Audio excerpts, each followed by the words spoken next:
Questo evento da voi organizzato chiaramente ha visto la partecipazione di tantissime organizzazioni ma anche degli studenti, no? Che significato assume per voi e che messaggio si lancia da Agrigento?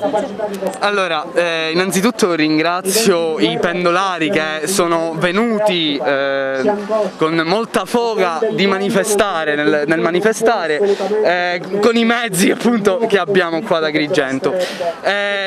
Questo è stato comunque un lavoro, questa manifestazione è stata organizzata appunto dal coordinamento generale, dalla Costituenda Consulta Giovanile, dalla Consulta Provinciale Studentesca e dalla Rete degli Studenti. Quindi abbiamo messo insieme un po' tutti, diciamo, gli apparati che riguardano la scuola e che in qualche modo la rappresentano e la vogliono rappresentare. Siamo qui appunto per rivendicare, per manifestare nei confronti della pace, in genere per le guerre, per dare un messaggio di solidarietà sia verso l'Ucraina, verso il popolo ucraino e l'Ucraina in genere, sia verso il popolo russo che comunque è contrario a questa guerra. Ricordiamo comunque le repressioni. Agrigento oggi si fa portatrice di un'unica ideologia, quella della pace. La giornata di oggi è suddivisa in due momenti: la mattina che vede la partecipazione corposa degli studenti ricadenti in tutta la provincia ed inoltre tutte le associazioni che stanno dando grandi contributi per rendere ancora più significativa la giornata di oggi. Pomeriggio poi alle 5 riprenderemo direttamente in Piazza Stazione, a Piazza Marconi, con altri interventi, ci saremo sempre noi ragazzi delle scuole, altre associazioni, le quali le autorità presenti che vorranno contribuire.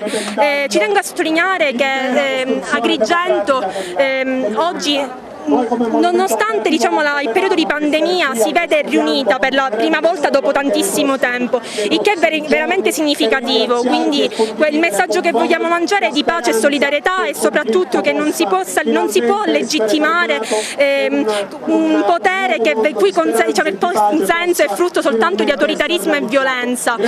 Ci stupiamo di come gli avvenimenti, di come accadono così velocemente, come da un momento in cui vedevamo la luce dopo i 2 anni pieni di pandemia, adesso ci ritroviamo in questa situazione, quindi noi non possiamo fare altro che dare il nostro sostegno sia, come ha detto Calogero, sia all'Ucraina e quindi anche al popolo russo, per far sì che infatti questa pace, la pace possa ritornare in Europa e quindi che non sia più un'illusione come adesso la riteniamo adesso, quindi questo.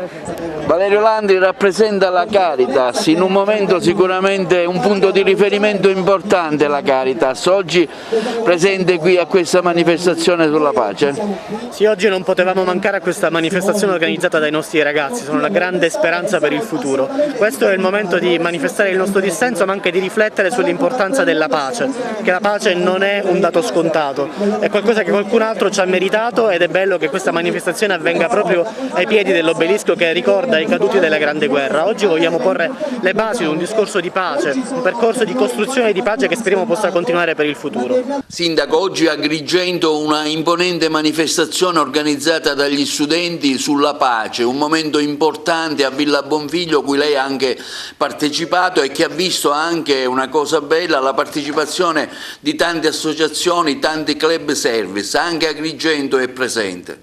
Sì, Agrigento è presente, sono fiero, lusingato di essere agrigentino e di fare parte di questa comunità. I ragazzi sono molto sensibili a queste iniziative, proprio mi hanno chiesto anche il patrocinio del comune, ma oltre che il patrocinio sono stato presente anch'io e quindi è per me un onore, sono orgoglioso di questo. Naturalmente si sta condannando questa assurda guerra, siamo nel 2022 e ancora vige la legge della giungla. E non è ammissibile che dei popoli come il popolo come quello dell'Ucraina possa subire quello che sta succedendo. Naturalmente però non bisogna fare di un'erba un fascio, sono convinto che anche il popolo russo è contrario a questa guerra e che non dobbiamo proprio condannarla per delle scellerate decisioni di chi li comanda per ora.